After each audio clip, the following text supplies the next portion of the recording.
Bueno, en esta ocasión, como ya les había comentado, vamos a enfocarnos en histología, ¿no? Vamos a identificar los diferentes tipos de tejido y en esta sesión nos vamos a enfocar en el tejido epitelial y en el tejido conectivo, ¿de acuerdo? Entonces, ya dimos un muy buen repaso, ¿no? De cómo están conformadas las células, ¿no? Todos los organelos, el proceso de división, el ciclo celular, que van a constituir estos tejidos, ¿no? Estos tejidos se van a ir agrupando y van a conformar los diferentes órganos y estos a su vez los diferentes sistemas que tenemos en el organismo, ¿vale? Entonces vamos a hacer referencia a cómo están organizadas estas células, ¿no? Estos grupos celulares para que cada uno lleve a cabo la función que describimos en el video pasado que se iba generando durante la embriogénesis, ¿no? Como estas células totipotenciales o pluripotenciales iban expresando genes para llegar a un proceso de diferenciación celular y por lo tanto establecer los diferentes tejidos, ¿no? Ya en el organismo que van a conformar los órganos y los sistemas. Entonces es muy importante que estén conscientes de que aproximadamente en un organismo tenemos alrededor de 200 tipos distintos de células. Y estos 200 tipos distintos, ¿no? Imaginen células del cartílago, de hueso, la sangre, del sistema nervioso, los músculos, etc. O sea, todas esas variantes yo las puedo agrupar en 4 tejidos, ¿no? Que son en los que nos vamos a centrar. En esta sesión hablamos solo de 2 y en la siguiente terminamos con los últimos 2, ¿de acuerdo? Entonces, quiero que estén conscientes de esto. Tenemos aproximadamente 200 tipos de células y yo las puedo agrupar en estos 4 tipos de tejidos, ¿de acuerdo? Aquí ya más o menos haciéndoles referencia en la imagen, ¿no? Pueden ver que uno es tejido nervioso, el otro es tejido conectivo y el otro es tejido epitelial y muscular, ¿de acuerdo? Entonces vamos a hacer un repaso de en qué consisten estos tejidos, ¿de acuerdo? Recuerden que estas células van a empezar a interactuar entre ellas y van a constituir los diferentes órganos, ¿de acuerdo? Nuevamente, para comentarles, tengo tejido conectivo, epitelial, nervioso y muscular. Recuerden que estas 200 células las puedo clasificar en estos 4 grupos principales. Vean cómo el tejido epitelial está muy relacionado con recubrimiento de órganos y también la formación de las glándulas en el cuerpo. El tejido conectivo, el muscular, el muscular relacionado principalmente con contracción y el nervioso con propiedades eléctricas, ¿no? De la célula de la cual vamos a hacer referencia, ¿no? Y el conectivo como implica un poco la interacción entre músculos, ¿no? Y otros tejidos. Ahorita hacemos referencia a cada uno de estos 4 tipos de principales de tejidos. Es importante que vean que estos aparatos y sistemas, para que funcionen de manera coordinada, necesitan la interacción de estos 4 tipos de tejido, ¿no? En la imagen que les pongo aquí es un corte histológico, ¿no? Donde se utiliza hematoxilina y eosina para hacer estas tinciones, y en este caso es un corte de células intestinales, ¿no? Entonces ustedes pueden ver cómo están todas estas como invaginaciones de la membrana, ¿no? Esto le permite al tejido tener mayor área de absorción y esa parte del corte histológico está conformado por tejido epitelial. Abajo del tejido epitelial están todas estas células que se las indican aquí en la flechita en verde, ¿no? Donde están el tejido conectivo, que va a tener mucho que ver con la interacción con el sistema nervioso. Recuerden que esto está regulado por sistema nervioso autónomo y abajo va a haber una capa de tejido muscular, ¿no? Este es un muy bonito ejemplo de un corte histológico donde pueden ver los 4 tipos de tejido en una misma rebanada, ¿no? En estos cortes histológicos. Entonces, para que vean que los 4 tejidos son muy importantes para el correcto funcionamiento de los órganos, ¿no? Como en este caso el intestino. Porque luego imaginen que son separados y no, quiero que estén conscientes de que en un mismo órgano están los 4 tipos de tejidos e interactúan de manera coordinada. Entonces, vamos a empezar a describir el tejido epitelial, y lo vamos a comparar un poco con el tejido conectivo, ¿no? Entonces, ven, el tejido epitelial y el conectivo, la primera diferencia que pueden destacar es la matriz extracelular. Recuerden que todas las células tienen esta membrana biológica, y esta membrana biológica va a tener, interactuando entre sí, diferentes tipos de proteínas y de azúcares que componen esta matriz extracelular. Esta matriz le va a permitir interactuar con células vecinas y llevar a cabo múltiples procesos celulares, ¿de acuerdo? Entonces, en el tejido conectivo, una característica importante que tiene es que tiene esta matriz extracelular sumamente abundante y muchas veces le va a dar soporte y tensión al tejido, ¿de acuerdo? A diferencia del tejido epitelial. El tejido epitelial ya lo habíamos mencionado, que una de sus funciones principales es formar glándulas y estos sistemas como de protección o de recubrimiento. Entonces, el tejido epitelial, a diferencia del conectivo, va a presentar uniones muy fuertes entre célula y célula. Los pueden encontrar a manera de capas y generalmente estos presentan poca matriz extracelular, ¿de acuerdo? Entonces, podrían hacer la analogía de que el tejido conectivo no son células con una matriz extracelular importante, que nuevamente se van a encargar de darle soporte a otros tejidos, y el tejido epitelial tiene esta función de recubrimiento y sus uniones celulares son estrechas, ¿no? Son fuertes, van a generar este recubrimiento, ¿no? Esta protección hacia los otros tejidos, ¿de acuerdo? Entonces, esta es una diferencia importante entre tejido epitelial y tejido conectivo. Entonces, vean, por definición, ¿no? Este tejido epitelial son células continuas, ¿no? Que van a formar una capa, ¿no? O un recubrimiento. Entonces, vean nuevamente cómo en estos cortes histológicos pueden ver donde inicia, ¿no? el tejido, esta fase, ¿no? de recubrimiento y de protección, y cómo muchas veces son uniones celulares fuertes, ¿no? Pueden ver aquí cómo en estas tinciones de hematoxilina y eosina, como en azul, ¿no? Se les indican todos los núcleos celulares y pueden ver cómo están fuertemente unidos uno con otro, ¿no? A diferencia nuevamente del tejido conectivo, donde las células no van a estar tan unidas porque voy a tener una matriz extracelular densa, ¿no? Que nuevamente le va a dar como un tipo de soporte, ¿no? al tejido. Entonces, vean, hay características importantes, ¿no? De estas células epiteliales. Entonces, es muy destacado, ¿no? Que cualquier sustancia que quiera ingresar pasa a través de células y no entre ellas. Nuevamente porque tengo uniones muy estrechas entre ellas que lo que van a hacer es permitir este tipo de protección. Y este tejido epitelial va a determinar qué entra y qué no entra a través de ese tejido, y es a través de las células y no entre ellas, ¿de acuerdo?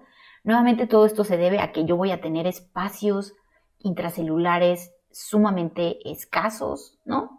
Y por lo tanto participan mucho en procesos de secreción o incluso de absorción, ¿de acuerdo? Nuevamente recordarles que este tejido epitelial va a conformar todas las glándulas, ¿no? Y ahorita hacemos referencia a los diferentes tipos de glándulas y cuáles son sus funciones. Entonces, nuevamente, la función del tejido epitelial es darle este recubrimiento, va a conformar todas las mucosas, ¿no? El órgano más grande del cuerpo, que es la piel, ¿no? Y va a conformar también todos los distintos tipos de glándulas, ¿no? Ya sean glándulas exócrinas o endocrinas, ¿no? Que también ahorita hacemos referencia a cada una de ellas. Entonces aquí les pongo un esquema de la piel, ¿no? Un corte histológico de la misma, y vean cómo se ve esta capa, ¿no? De células sumamente unidas unas con otras, que nuevamente van a permitir el paso de sustancias única y exclusivamente a través de ellas. En la imagen de donde les esquematizan estas glándulas exocrinas, pueden ver nuevamente cómo este tejido epitelial, todas estas células, ¿no?, arregladas como manera de monocapa, empiezan a invaginarse. Y de ahí viene un ducto, ¿no? Y ahí viene una glándula de secreción, ¿no? Una glándula de tipo exocrina. Entonces esto lo pueden muy bien ver como de manera más clara y empezar a relacionar por qué, ¿no?, estas glándulas derivan de tejido epitelial, ¿no? Cómo estas invaginaciones son importantes para el desarrollo, ¿no?, y la conformación de las distintas glándulas. Vean, estas glándulas, ¿no?, se pueden separar en estos dos grandes grupos, ¿no? Pueden ser glándulas endocrinas o glándulas exocrinas. Ejemplos de glándulas endocrinas está la tiroides, ¿no?, la hipófisis, los testículos, el ovario. Y ejemplos de glándulas exocrinas son las sudoríparas o las salivales, ¿no? Entonces, nuevamente es muy importante que vean esta imagen, ¿no? Yo a partir de este epitelio, ¿no?, nuevamente vean cómo están estas células interactuando de manera muy fuerte una con otra. Yo voy a formar esta lámina basal, ¿no? Y esta lámina basal va a ser como el parteaguas entre el epitelio y nuevamente el tejido conectivo. Vean cómo el tejido conectivo, ahí las células se las pintan de manera mucho más separada, principalmente por la matriz extracelular que es característica en el tejido conectivo. Vean cómo estas células pueden ir proliferando, pueden ir generando estas invaginaciones, estos ductos, y yo a partir de eso puedo formar glándulas exocrinas, nuevamente como las salivales, ¿no?, o las sudoríparas, o estas glándulas endocrinas, ¿no? Vean cómo este tejido epitelial, a lo largo del proceso de embriogénesis, se van a ir separando, ¿no? Y en vez de formarse un ducto, ¿no?, como se formó en las glándulas exócrinas, en este caso la glándula se separa de este epitelio, de esta lámina basal, y de esta manera yo puedo conformar todas las glándulas endocrinas, ¿no?, las cuales ya se van a vascular y van a tener todas estas actividades de secreción, ¿de acuerdo? Entonces, nada más para recordarles que estas glándulas, ya sean exócrinas o endocrinas, provienen de tejido epitelial, ¿no? Y este es más o menos el proceso que se los esquematizan en el libro de cómo se genera una glándula endocrina y una glándula exocrina. Vean, aquí les pongo diferentes tipos, ¿no?, de ejemplos, ¿no?, de glándulas endocrinas, que ya platicamos, ¿no?, cómo se generan. Hipófisis, tiroides, las suprarrenales, el famosísimo páncreas, que es el encargado de secretar la insulina, los ovarios y los testículos, ¿no? Son ejemplos de glándulas endocrinas, ¿no?, que llevaron a cabo este proceso de separación del epitelio, pero que su origen es epitelial, ¿de acuerdo? Entonces hay diferentes maneras de clasificarlas, ¿no? Ya les había yo dicho si eran endocrinas o exocrinas, pero también se pueden separar en función de su secreción, ¿no? Recuerden que estas glándulas se pueden comunicar de manera autocrina, es decir, secretan un producto que le da la misma información a la célula, y es lo que les pintan aquí en el recuadro en azul, ¿no?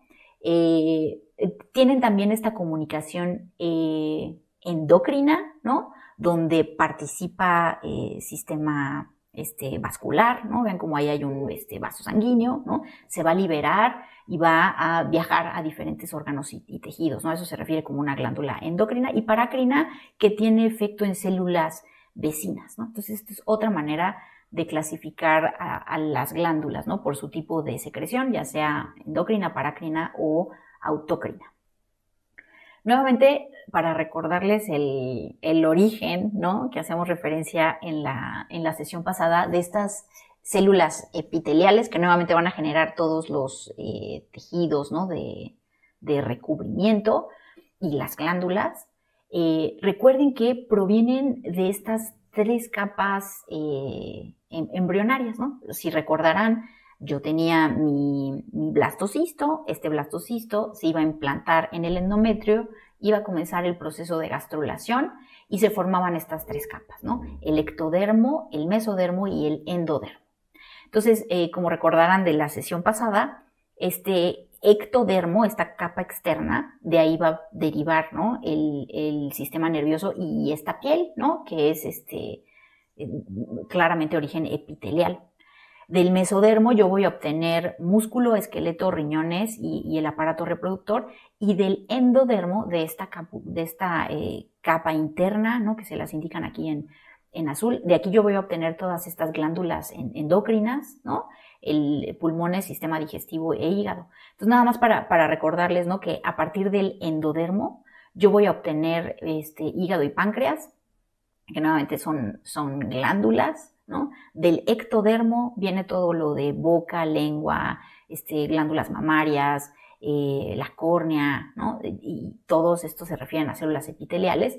Y del mesodermo, vías urinarias, el peritoneo, la pleura, el pericardio, que son todos estos tejidos que van a proteger a diferentes órganos, ¿de acuerdo? Entonces, nuevamente, vean que estas células epiteliales de las cuales hicimos referencia en diapositivas anteriores provienen de las 3 capas, del ectodermo, del endodermo y del mesodermo. Entonces, nuevamente, el tejido epitelial tiene esta función, protección, va a transportar cosas, ¿no? Y va a tener este papel importante en la excreción, como hormonas, ¿no? O las glándulas sudoríparas, y también le va a dar va a tener una importante conexión con el sistema nervioso para generar esta sensibilidad en este tipo de tejidos, ¿de acuerdo? Entonces le va a generar esta protección, ¿no? Va a participar en el transporte. Nuevamente, las uniones, ¿no? En el epitelio son tan estrechas que las moléculas tienen que pasar, ¿no? A través de ellas, ¿no? Van a participar en estos procesos de secreción, ¿no? Si hacemos referencia a diferentes tipos de enzimas, en las mucosidades, todo esto de las hormonas y las funciones de glándulas tanto endocrinas como exocrinas, se van a dedicar mucho a excretar, ¿no? Con diferentes objetivos, ¿no? Por ejemplo, el sudor, ¿no? Para bajar la temperatura corporal, por mencionar un ejemplo, ¿de acuerdo? También va a haber este proceso de absorción, ¿no? Nuevamente el ejemplo del intestino, ¿no? Cómo van a absorber los nutrientes a partir de estas células epiteliales que conforman este tejido y tienen esta función receptora, ¿no? Cómo voy a recibir estímulos externos a través de la piel, ¿no? Como el frío o el calor, por mencionar algunos. Entonces, hay características muy importantes de este tejido epitelial que ya un poco mencionamos. Recuerden que están como anclados a esta lámina basal, ¿no? O membrana basal. Y por lo tanto yo le puedo dar una polaridad a la célula. ¿A qué me refiero con una polaridad? Que yo puedo identificar básicamente en una célula una orientación, ¿no? Yo puedo determinar cuál es la parte basal de mi célula y cuál es la parte apical. Y va a estar compuesto por diferentes formas, ¿no? Prácticamente la parte basal de mi célula va a estar interactuando con esta membrana basal, y la parte apical es la que va a estar absorbiendo los nutrientes, ¿no? O va a tener interacción con con la parte externa, ¿no? Por así decirlo, de la piel. Una cosa importante es que este tejido epitelial carece de vasos sanguíneos. Vean cómo están tan cerradas que ahí no hay vasculatura. Se van a nutrir gracias al tejido conectivo que le va a proveer todos los nutrientes a estos epitelios, ¿de acuerdo? Eso es importante que lo tengan en mente. Y voy a tener estas estructuras o estos arreglos celulares como se los mostraba en la histología, ¿no? En el corte del intestino, donde yo voy a ver estas conformaciones de cilios que van a permitir nuevamente incrementar el área celular para que pueda absorber mayor cantidad de nutrientes, ¿de acuerdo? Entonces aquí les ponen diferentes ejemplos, ¿no? En los pulmones, ¿no? Más o menos cómo se ven estos arreglos de células epiteliales. Voy a tener arreglos cúbicos, pseudoestratificados, simples laminares, incluso en algunos les llaman transicionales. Ahorita hacemos referencia a cómo se clasifican estos tejidos epiteliales, pero dentro de las características generales es que todas están ancladas a una membrana basal, van a presentar una polaridad. Yo voy a poder identificar claramente cuál es la base de la célula y cuál es la parte apical. Carecen de vasos sanguíneos y presentan estos cilios, ¿no? en sus estructuras. Vean, esta es la clasificación del tejido epitelial. Nuevamente tienen que ver la capa como más externa y en función de esa se define si es escamoso o plano, ¿no? Vean cómo puede ser el epitelio simple, ¿no? O puede estar estratificado, ¿no? Yo puedo tener diferentes capas de estas células escamosas. Puedo tener estos arreglos cúbicos, ¿no? Que ya se los mencionaba yo en la diapositiva pasada, ¿no? Es muy clásico de tejido renal, ¿no? Cómo se ven este epitelio cúbico, y nuevamente si es solo una capa se denomina simple, si son varios se le denomina estratificado. Y pueden tener estos arreglos cilíndricos, ¿no? Nuevamente simple, estratificado y pseudoestratificado. Vean ahí cómo los núcleos unos están como hacia arriba, hacia abajo, no están tan ordenados como en los cilíndricos simples y estratificados, ¿no? Por eso se le llama como estratificado. ¿De acuerdo? Entonces tienen estas clasificaciones generales de tejido epitelial. Vean, aquí les pongo unos cortes histológicos de cómo se ve un alveolo, ¿no? Estas células de riñón, ¿no? Que tienen estos arreglos cúbicos, cómo se ve el estómago, la vejiga, ¿no? Nuevamente vean estas interacciones con la lámina basal, el tejido conectivo que se ve más rosita, ¿no? Vean cómo se ve el escamoso estratificado, ¿no? Nuevamente cómo están los núcleos no tan ordenados, ¿no? En una glándula sudorípara, en un ducto, ¿no? Pero nuevamente vean cómo se pueden compartir estas características, ¿no? Están anclados a una membrana basal y las uniones son muy estrechas y continuas, ¿no? Entonces yo puedo tener estas láminas continuas y me van a generar una cubierta protectora de manera general en todos los tejidos. Vamos a acercarnos en estas células epiteliales, ¿no? Y nuevamente, ¿qué componentes celulares se encargan de darles estas adherencias, ¿no? El hecho de que estos epitelios generen estas uniones tan fuertes. Entonces, nuevamente, una característica importante es que tienen una orientación, tienen un lado apical, un lado basal, y yo voy a tener esto que le llaman uniones oclusivas, ¿no? O uniones estrechas, que lo que van a hacer es sellar, ¿no? Los espacios entre una célula y otra. Voy a tener estas interacciones entre una célula y otra, que se les llaman uniones de anclaje, ¿no? O uniones adherentes. Un componente importante son los desmosomas, ¿no? Lo que van a hacer estos desmosomas son proteínas que van a estar interactuando con filamentos intermedios. Si recuerdan la parte de citoesqueleto, el citoesqueleto, estos filamentos intermedios le van a dar soporte a una célula. Y este soporte está interactuando con estas proteínas, ¿no? Con estos desmosomas, y van a conectar una célula con otra. Incluso también va a haber como estas unidades formadoras de canales, ¿no? Que se les llaman uniones tipo gap, que permiten el paso de moléculas de un lado, de una célula hacia otra, ¿de acuerdo? Y nuevamente, lo que va a permitir esta interacción de la parte basal con la lámina basal, que aquí se los pintan en amarillo, ¿no? Son estas adhesiones entre célula y matriz, ¿no? Y aquí participan mucho los filamentos de actina. Recuerden que los filamentos de actina están interactuando de manera importante con la membrana de las células, y aquí también participan con las matrices extracelulares justo de esta lámina basal. De hecho, hay una característica importante que se llaman hemidesmosomas, que nuevamente aquí participan los filamentos intermedios de la célula epitelial con la matriz extracelular, ¿no? De esta lámina basal. Entonces voy a tener hemidesmosomas de manera particular interactuando con la lámina basal y los desmosomas interactuando entre célula y célula, ¿de acuerdo? Entonces depende mucho de la orientación. Si yo estoy hablando de desmosomas, que es entre célula y célula, y hemidesmosomas, donde los filamentos intermedios van a estar interactuando con la matriz extracelular de esta lámina basal, ¿de acuerdo? Entonces, todos estos complejos celulares le van a dar estas características tan importantes al tejido epitelial de estar estrechamente unido y de tener esta comunicación tan importante célula a célula, ¿sale? Entonces, las uniones estrechas, las uniones adherentes, los desmosomas, los hemidesmosomas y las uniones tipo gap, ¿de acuerdo? Entonces, estas son las adherencias epiteliales.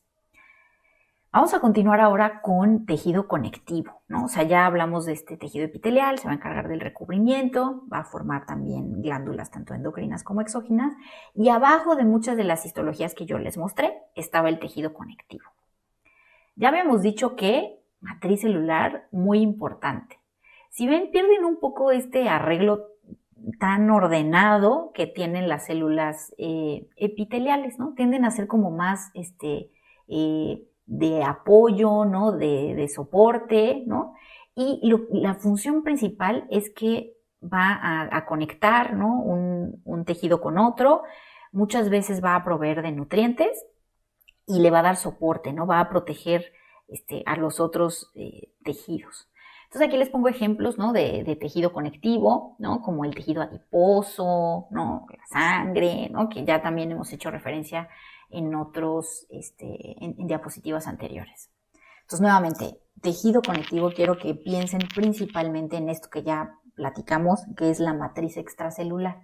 Vean, aquí les ponen una célula y les ponen estas interacciones que tienen con azúcares, como interacciones con proteínas, ¿no? Que son las glucoproteínas.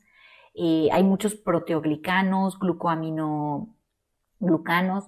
Todos estos son polisacáridos y proteínas, componentes de esta matriz extracelular que van a permitir la interacción de una célula con otra, ¿de acuerdo? Vean, incluso aquí les indican estas fibras de colágeno, las fibras elásticas, cómo van a estar interactuando estas glucoproteínas con estos componentes, ¿no? de la matriz extracelular.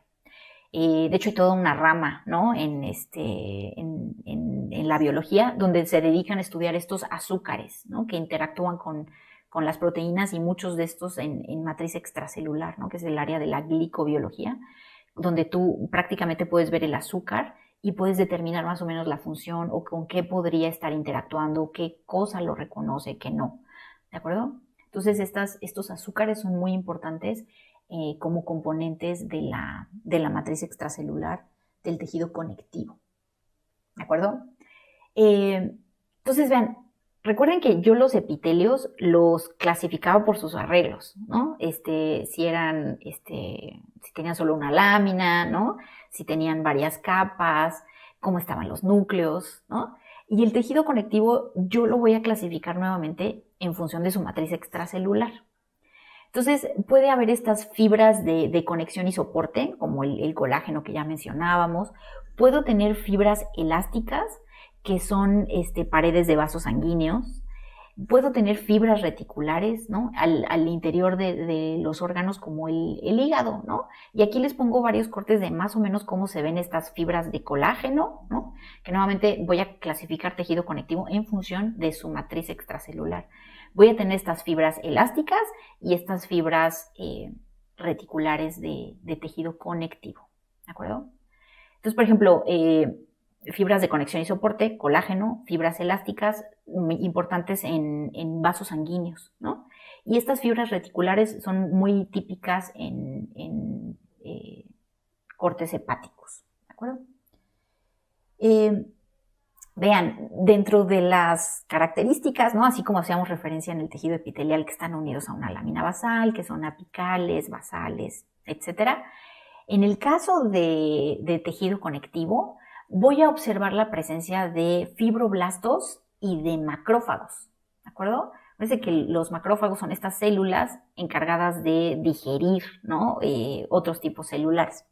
Los fibroblastos, por su parte, se van a encargar justo de sintetizar estas fibras, ¿no? Y estos azúcares para darle este soporte a la matriz, ¿de acuerdo? Entonces, son estas dos células importantes, ¿no? Los fibroblastos para sintetizar las fibras del tejido conectivo y los macrófagos, que son importantes sobre todo nuevamente para limpiar el tejido, ¿no? Van a fagocitar otras células o restos celulares y también va a tener un papel importante en procesos de inflamación, ¿de acuerdo? Por la presencia de macrófagos en este tejido conectivo.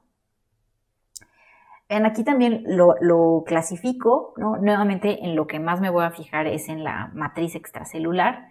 Y aquí hay otro tipo de clasificación, ¿no? Puede ser laxo, ¿no? Generalmente revisten cavidades internas, puede ser reticular, órganos blandos como el hígado, ¿no? Que ya habíamos mencionado, denso regular, donde conforman tendones y ligamentos, denso irregular, la dermis, ¿no? Justo abajo de la epidermis se encuentra la dermis. Este es un tejido conectivo y pueden ver que es denso, pero tiene estos arreglos irregulares en los cortes histológicos. Y incluso hay una clasificación de tipo mucoso, que es muy común el ejemplo del cordón umbilical. ¿De acuerdo? Entonces aquí les pongo una clasificación de tejidos conectivos, mucoso, denso, laxo, reticular. Incluso en el denso yo puedo tener estas variantes, ¿no? De irregular, elástico, regular. Y hay tejidos conectivos especializados, ¿no? Como la sangre, el hueso, el cartílago, el tejido adiposo, ¿no? El tejido adiposo puedo tener estas dos diferenciaciones entre grasa parda y grasa blanca, y prácticamente la diferencia entre uno y otro es la cantidad de mitocondrias, ¿no? La grasa parda está mucho más relacionada con funciones metabólicas y el blanco con funciones de reserva energética, ¿no? El hueso, ¿no? Que lo puedo clasificar en compacto y esponjoso, y el cartílago, que puede ser hialino, ¿no? Fibrocartílago, elástico. Pero vean, mucho está en función de la matriz extracelular, de cómo se ven, y aquí les pongo varios ejemplos de en qué tipo de tejidos, ¿no? Los podrían encontrar a cada uno de ellos. Y bueno, esto sería todo en esta primera parte de histología, donde hacemos referencia a estos dos tipos de tejidos. Muchas gracias.